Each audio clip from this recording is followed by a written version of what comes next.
നല്ലോണം ജസ്റ്റ് ആസിഫലിയുടെ ഒരു കൂട്ടുകെട്ടില്ലേ അത് നല്ല എഫക്ട് ചെയ്തിട്ടുണ്ട്. ദീപക്കാരുടെ ബീജിയംസ് ഒക്കെ തെറിച്ച് നിൽക്കുന്നുണ്ട്.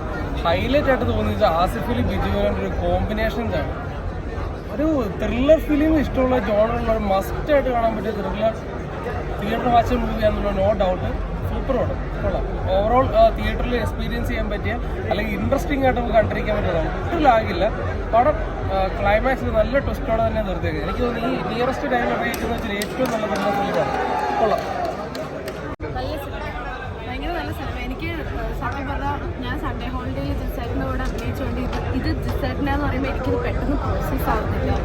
അത്ര ഒരു ഭയങ്കര ഡിഫറെൻ്റ് ആയിട്ടുള്ള ജോയ് ഫിലിമാണ്. ആൻഡ് ആസിഫ് ഖാൻ ബിച്ചായിട്ട് എല്ലാവരും ഭയങ്കര അടിപൊളിയായിട്ടുണ്ട്. അക്ഷ ചേച്ചി മിയ ചേച്ചി എല്ലാവരും നന്നായിട്ടുണ്ട്. ഭയങ്കര edge of the seat experience ആണ് തലവൻ തരുന്നത്. I am very happy. ഈ ടീം എനിക്ക് ഭയങ്കര സ്പെഷ്യലാണ്. അതുകൊണ്ട് തന്നെ ഭയങ്കര സന്തോഷം. ഒരു പോലീസ് വേഷത്തിലുള്ള കമ്പാക്ക് ആയിട്ട് തോന്നിയിട്ടുണ്ടോ ആസിഫലിയുടെ? ഭയങ്കര നന്നായിട്ട് ആസിഫ് ഖാൻ ക്യാരക്ടർ ഭയങ്കര റിസൾട്ട് ചെയ്തിട്ടുണ്ട്. ഇത് കാണുമ്പോൾ ഒന്നുകൂടെ മനസ്സിലാവും. ഒരു ഭയങ്കര ഹൈറ്റോ അങ്ങനെ ഒന്നും അല്ലാണ്ട് തന്നെ ഭയങ്കര നമുക്ക് കാണുന്ന പോലീസുകാരെ പോലെ തന്നെയാണ് എല്ലാവരും ഇതിൽ അഭിനയിച്ചിരിക്കുന്നത്, ട്രീറ്റ് ചെയ്തിരിക്കുന്നത്. ഭയങ്കര അടിപൊളിയായിട്ട് ഈഗോ കറക്റ്റായിട്ട് വർക്കായിട്ടുണ്ടോ? എല്ലാം വർക്കായിട്ട് നല്ല താങ്ക് യു.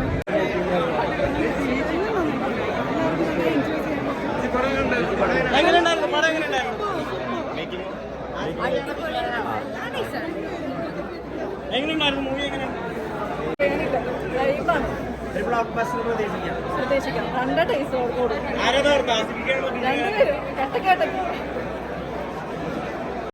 കിടിലം പടം. സൂപ്പർ. നല്ല ക്ലീൻ മൂവി, നല്ല രസമുണ്ടായിരുന്നു. നന്നായിട്ട് ചെയ്തിട്ടുണ്ട്. ഒരു ഡിഫറെൻറ്റ് ടൈപ്പ് ഓഫ് സ്റ്റോറി ടെല്ലിങ്ങിൽ നല്ലൊരു ക്രൈം ത്രില്ലറായിരുന്നു. നല്ല പടം.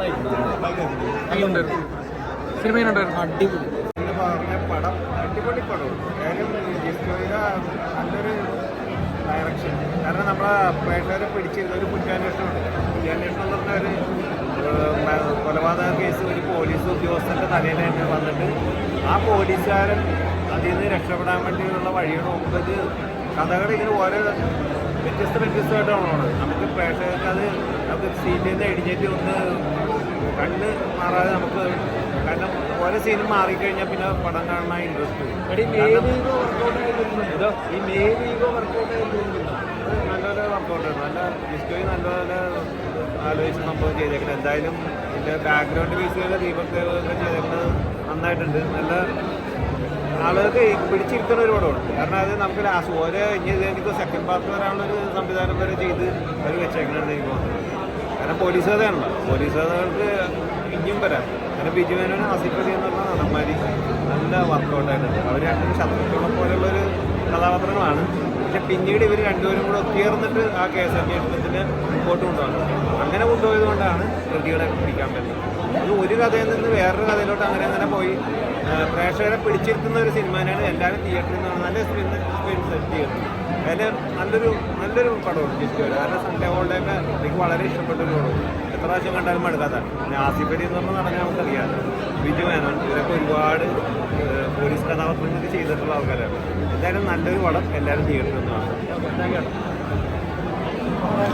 നല്ലൊരു മൂവിയായിരുന്നു. പല ആസിഫലിൻ്റെ കുറച്ച് ആൾക്കാർ നല്ലൊരു കമ്പാക്ക് നമുക്ക് വേണമെങ്കിൽ പറയാം. ഇത് ജിസ്റ്റോയ് പടം നമ്മൾ പറയില്ല. കാരണം ജിസ്റ്റോയ് പടത്തിൽ നമുക്ക് എപ്പോഴും ഒരു നന്മ എലമെൻറ്റ് ഉണ്ടാവില്ല. ഇത് പക്ഷേ പക്ക കംപ്ലീറ്റ് ഒരു ത്രില്ലർ മൂവിയായിരുന്നു. ട്രെയിലർ ഇറങ്ങിയപ്പോൾ കുറേ പേര് ആസിഫിലേക്ക് നമ്മുടെ അയ്യപ്പൻ കോശി വൈബ് ആണെന്നുണ്ട്. രണ്ടുപേര് ഈഗോ ക്ലാഷ് പറയുന്നുണ്ട്. പക്ഷേ അയ്യപ്പൻ കോശി വൈബല്ല, കൂടുതലും ഫോക്കസ് ചെയ്യുന്ന ത്രില്ലറിൽ തന്നെയാണ്. ഒരു ക്രൈം നടക്കുന്നു, അതിൻ്റെ ക്യൂരിയോസിറ്റി മെയിൻറ്റെയിൻ ചെയ്തുകൊണ്ട് ക്ലൈമാക്സ് അത്യാവശ്യം നല്ലൊരു ട്വിസ്റ്റ്. എംപ്ലോയ് പ്രശ്നം സാറ്റിസ്ഫൈഡ് ആണ്. സോ നല്ലൊരു ഇൻവെസ്റ്റ് ത്രില്ലർ. ജിസ്റ്റോയ് ഒരു ഡിഫറെൻറ്റ് ടേൺ, ഐ മീൻ ഒരു ഡിഫറെൻറ്റ് ജോണർ എടുത്തിരിക്കുന്നു. നല്ല സുഖമായിരുന്നു.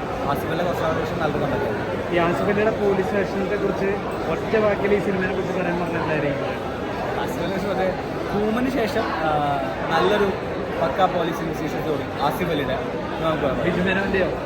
ബിജുമേനോനാണെങ്കിൽ ബിജുമേനോൻ്റെ എനിക്ക് ഇടയ്ക്ക് കൊണ്ടിറങ്ങിയത് അതും ഒരു പോലീസ് മൂവിയായിരുന്നു. പക്ഷേ അത് കോമഡി ട്രാക്കായിരുന്നു. ഇത് പക്ക ഇൻവെസ്റ്റിഗേറ്ററുകളാണ്.